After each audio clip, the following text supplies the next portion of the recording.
Tuğanдар, assalamu alaikum. Toy kutlu olsun. Ушул мындайча айтканда президенттик кубогу, бунун аты дагы улук. Турнир кандай өтүп атат? Аябай сонун. Аябай сонун. Карасы район жеңип алды биздикилерибиз. Ынтымакчылык менен аябай. Ишкуат кетпесин колдордон ар дайым. Şu күчтүүсү болсун, ден соолуктары болсун, эл журт тынч болсун. Ар дайым ушундай ат майдандар жаркай берсин. Ушул өлкөбүздө тынччылык болсун. Ар дайым жакшылык. Ушундай оюндардан көп боло берсин. Рахмат ушунча уюштурган президентибизге чоң рахмат. Уюштурган балдарга, Балдарга рахмат. Аябай сонун кылып койтур стадионду. Баракелде. Азыркы оюндун жүрүшү боюнча кандай дейсиздер? Аябай таза өттү айзын. Карасынын балдары аябай сонун ойношты. Өтө жакшы өттү. Өзү ош менен карасыны бир салып койгон экен. Бардыгы эле өзүдүн балдары. Эми не болсо Оштун балдары эми өзүдүн балдары. Оштун балдары деле ушу карасынын балдары. Просто эми командага пешенеге түргенде келип калып өз ошондо деле ынтымакчылык менен жакшы эле чабыш. Жакшы ынтымакчылык аябай жакшы. Уруш жаңжалы жок, талакаттыкты сактады булар. Бири-бирине түшүнүп чабышты. Ушундай команда көбөйбөргөн жакшы да негизи. Кудай кааласа дагы көбөйтөбүз. Бизде аттар бар, Кудай кааласа аттарды беребиз. Чаап эле турса беребиз да. Чапса ат толтурабыз булар. Şu at berip tursan bu yerde at жүгүрөт. Адам көтөрүп жүгүрбөйт. Жерде at күчтүү болуп, şu балдардын көңүлүн ачып турсаң, балдарам чабат, жүгүрөт дагы ат. Анан буга Оштун абырын алып берет. Оштун абыры эмес, Кыргызстандын абырын алып бериши мүмкүн. Келечекте Кудай кааласа. Жакшы. Главный ушулардын ынтымакчылыкта балдаргачы. Ынтымак болсо эле чаба берет.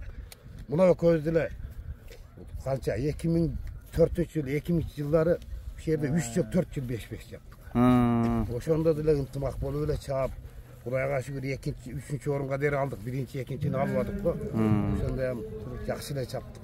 Эми ол убакта аттар мындай күчтүү, мындай бизге падешке тепкен адам. Мындай шарттар. Азыр Бишкектен келген аттарды көрүп атасыз го, таластын аттарын. Анан айыл өкмөт бар, тренировка деле кылдырбайт эле. Промай алып келип салат эле, айылдан келген машина түшөт эле ол убакта. Эртең мен уйкудан туруп келе бермей. Уйкудан туруп эле келет эле. Ошагам жактойбой эле чапканбыз ушу ипподромго келет, келгенибизге сүйүнүп элечи.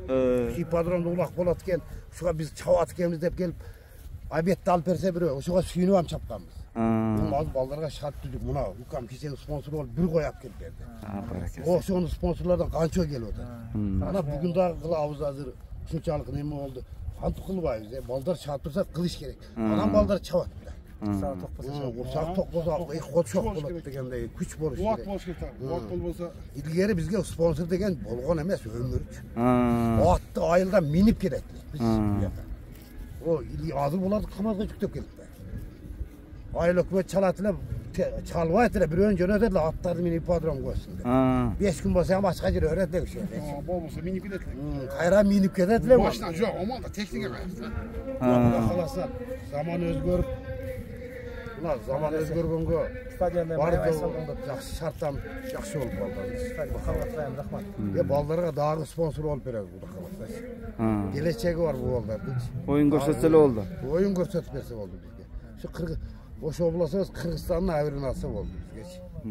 Атын чыгарып ушу Оштун балдары, Карасунун балдары болуп турса эле болду бизгечи. Күндө келип атасыздар оюнга? Күндө башталгандан бери оюндар. Жакшы. Буга чейинки оюндар кандай өтүп атат? Кече Достук менен Жаштыкта оюнун көрдүңүздөрбү? Көрдүк, аябай сонун болду. Ынтымак менен Мурастычы? Onu da gördük, aябай сонун экен. Балдар ham жакшы экен, ынтымак менен талашта. Караганда аттары ham аябай сонун. Балдар улакка түшүнүп ынтымак болуп калды. Мурда түшүнүш жок эле, анан бири-бири менен чабыша кеткен күндөр ham болчу эле. Азыр ондой эмес. Азыр Кудайга шүгүр бири-бирине түшүнүп, алиги судья токто дегенде токтоп калат эле. Кала турган болуп калды. А мурда сен бир узуп койсоң чабышып кетчү атат эле. Азыр ондой жок. Азыр тили кубат, ынтымак азыр балдар. Баары жакшы, балдар айткан тили кубат. Таластан келген аттар ham аябай жакшы аттар экен. Рахмат ошо аябай сонун аттар экен. Бишкектин түзүн балдары деле жакшы. Ошонун аттары ham жакшы экен. Ошондой аттарды биз алып келишибиз керек да, ошо буласын.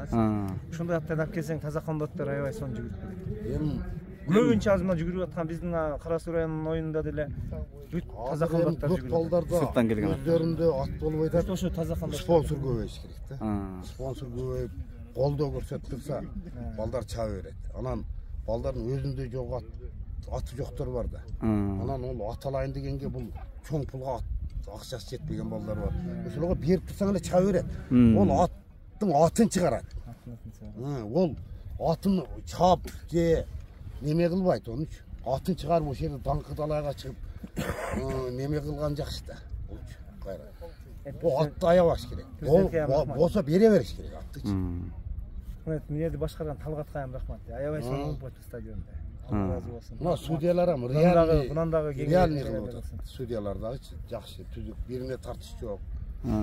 Честный оюн болуп атат. Кудайга. Мен кече ушу башталгандан баштап келип атам, аябай честный оюн болот.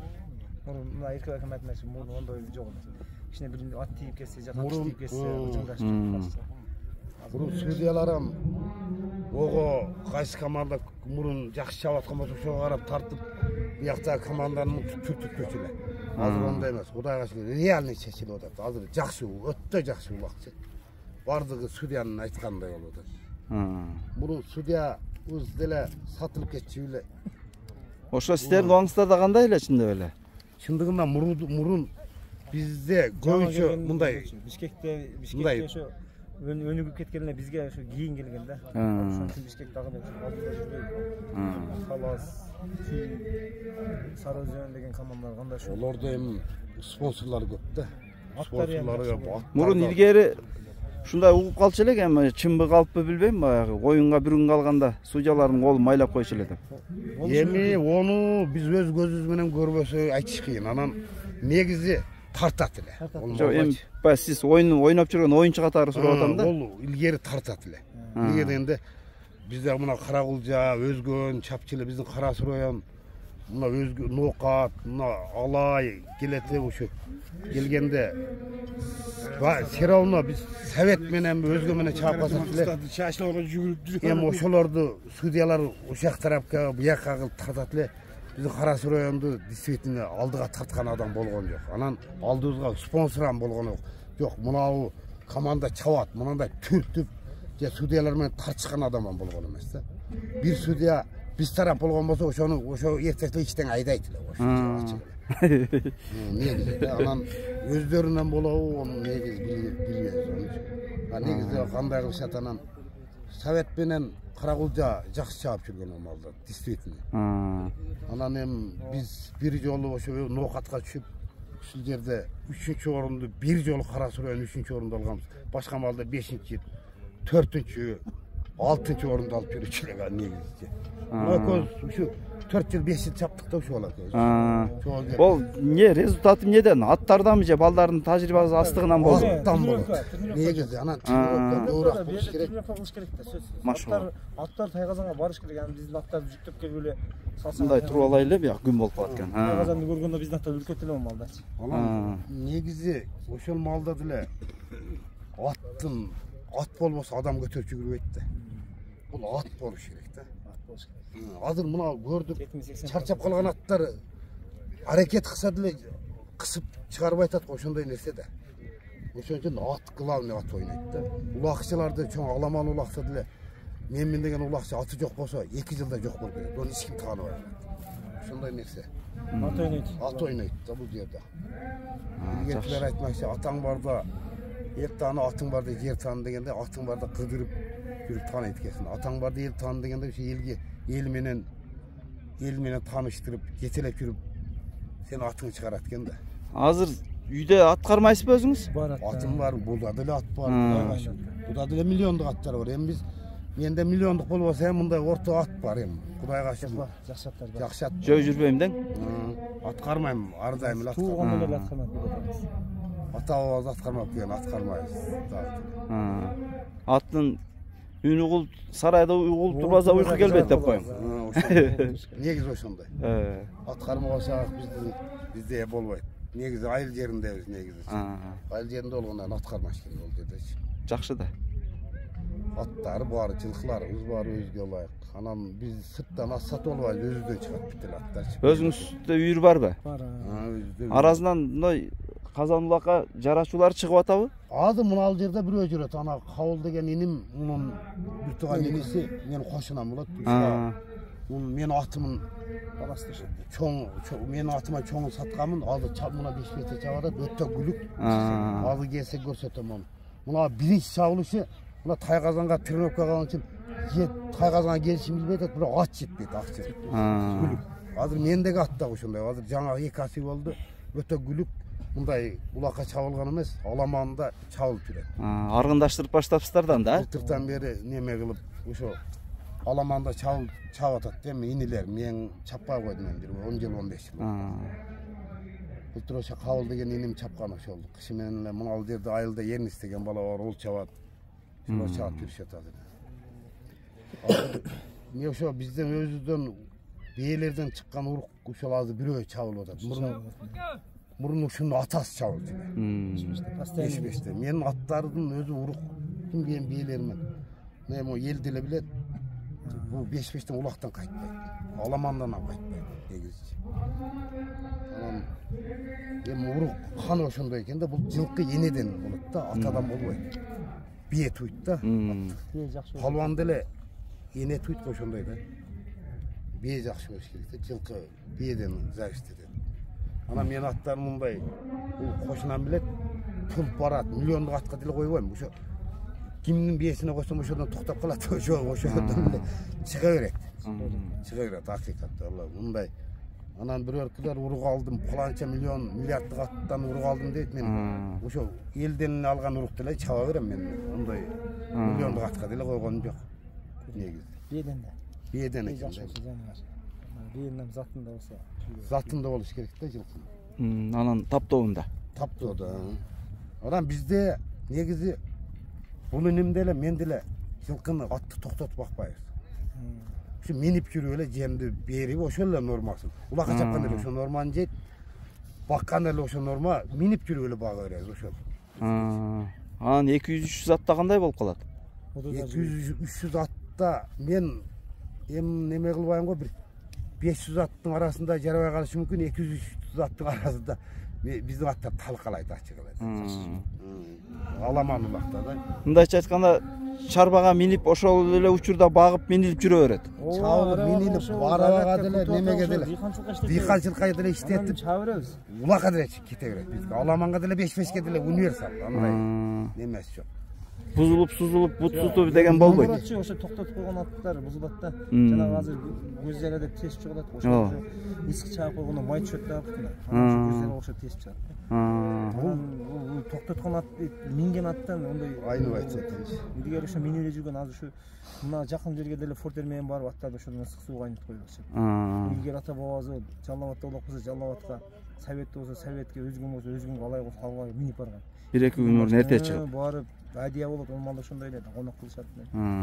Бул аттычы 40 күн багат дейт. 40 күн баккандан кийин алатты 60 миң сүйт, 60 күн суутат. Бул 40 күн багып туруп 10 күн суутуп чапкан ат эмес ол. Ол ат кийинки жыл эмес, ошо жыл 2 улактан кирден чыгат. Алатчы топко ham кирбей коет, жүгүрбөй да коет. Аттарды ошентип алды. Азыр сайыпкерлер көбөйүп кетти. Илгери Карасуу районунда бир 10 палван болсо, азыр ар бир айылда 10 палван бар да. Билбейсиң. Чындап келгенде ошо балдар улакта анан негизи атты парбашташ керек. Атты көбүрөөк таң ашырып эле көп минсең ат айныбайт. Токтотпогон ат айныбайт да негизи. Анан атты баккандан кийин оны суу түштү билиш керек. Токтотуп баккандан. Ол токтотуп бакканда суу түштү билбегенде багыштын кереги жок болот да. Бекер керден чыгарат да алат. Мен көз жара айтыңыз. Төрөлгөндөн бери ушу жылкы менен малдамын да. Негизи. Ата-бабам ошо, мен атам ошо акаларыма деле өзү аттарды алып берип, өзү тарбаштап, өздөрүн чаптырып ошентип үйрөткөн. Анан ошо атаман калган мындай өзүм ошодон алып калган гана неме кылам, бирөөгө үйрөтө албайм ачыгычы. Мынандай кыл, анан атты мынандай кылсаң мындай болот деп мен айткан нерсе ол ого туура келбей калышы. А мен өзүмкүн кыла берейин, өзүм тарбиялайын, өзүм калпым менен. Ат ошо менен чыга берет. Анан ар кимдин тарбиясына карайт. Биздин балдар келип калды эми. Дагы бир суроо, бул көз жараны түшүндүк. Анан бут кеткеним неден болот? Ушу травмада улактанда. Жок, баягы ошо машыгуу таптайбыз дейбиз го. Ошол баягы чала таптоодон болбой бут кеткен? Бут кеткенде атты көбүрөөк таң ашырыш керек. Атты қаншалық көп таңашырсаң, ат болған күшті пұтқа жүреді. Ошондо ат қуатты болады. А сөгі дағы тың болады аттыңшы. Ала жылқыға улақ чапқанға дері сөз тұзды үзбеш керек. Улаққа кирип бағудан шыққаннан тұзды сырақ тоқташ керек. Бұл тұздағы неме жылқыны сөгін қатырады. Сөгі боштығы, жылқының бұтының қуаты жоқты сөгі боштығы тұздан болады, жемден болады. Bizden bizim özünün balları gelip kaldı. O şaka oturup. Çay içip etmeye mi? Jürgülen. Çaydı içtik. Жалапкана келдіңіз бе? Жалап Ben iya özüm жалаптан болам, бияқта тұрам. Жақшы маяк болып аттыр да эми. Бір көрсіңер дағы ойер деділер. Неме бере береміз. Болып тұр, туғандар, игілік анда. Аты жөніңіз кім? Атым Қалибек. Сіздікі ше? Атым Еркі бар. Баракалла.